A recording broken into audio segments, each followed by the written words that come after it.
Hello, everybody, and it's now time for another one of my reviews. You already know the name from the title up above, which is Shadow of Rome on the PlayStation 2. I was highly surprised with this game. This was my third copy of buying it because the other two copies I bought were scratched to shit and they didn't work.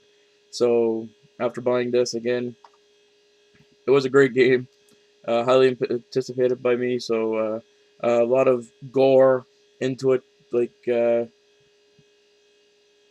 I should get into the story first. The story of it goes: Julius Caesar has been killed, and they're framing one of the main characters in the game, Agrippa's father, for killing him. And Agrippa is fighting in the gladiatorial games to try to prove that his father is innocent.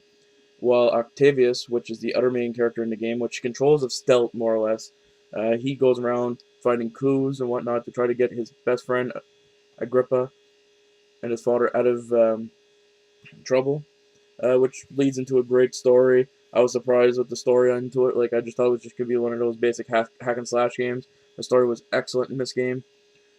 Uh, yeah, the gladiatorial games part, you get to fight all different characters, like ranging from bigger men to smaller guys to midgets.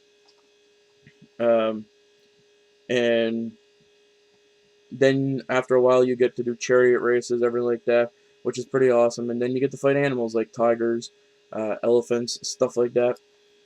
And the more you fight and the more better you do into it, you get what they call salvo points, or salvo, and eventually you can like cheer to the crowd and get bigger weapons and stronger weapons. One of my favorite was I can't remember the name of it for the life of me right now, but it was like a double-edged sword, and it was like more powerful. Like the minute you like charged it up with a charge attack, you could slice anybody in two, slice off their heads, their arms, everything, which was pretty cool.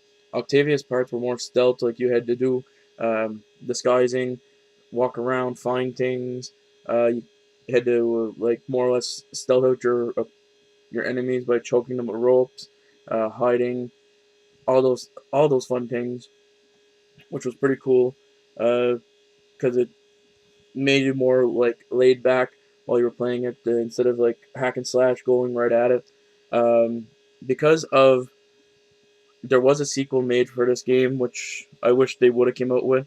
The developer had it almost was starting to do it as this game came out, but because of poor sales and whatnot, they scrapped it, and eventually the part two became Dead Rising, which is surprisingly.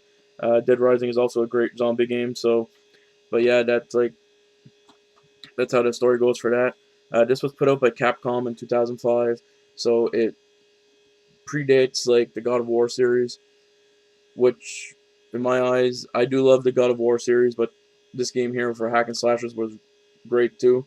If I had to give it a rating, I would give it a 7 out of 10. Uh, which is a great rating. A lot of twists and turns into the story too. So I would look. I paid, I think it was maximum of $10 for 3 copies. I've seen it go for $10 online. So if you can find yourself a cheap copy of this, I would recommend picking it up and actually going through it. If you have the same trouble as me, I had trouble every time with certain part in the game. Like the game was that scratched that it wouldn't read past that part. Um, I would recommend, like I said, tracking down other copies. Check your pawn shops, your thrift stores, everything like that, because this game goes for really cheap. That's where I found my copies. So hopefully everybody enjoyed, and thank you for watching. And stay tuned for my next review. Should be up next week. Sorry it wasn't this same review ain't up on Wednesday like I promised, but at least enough it's gonna be up on Friday. And stay tuned for my next playthrough video of Nightmare Before Christmas. And you all take her easy.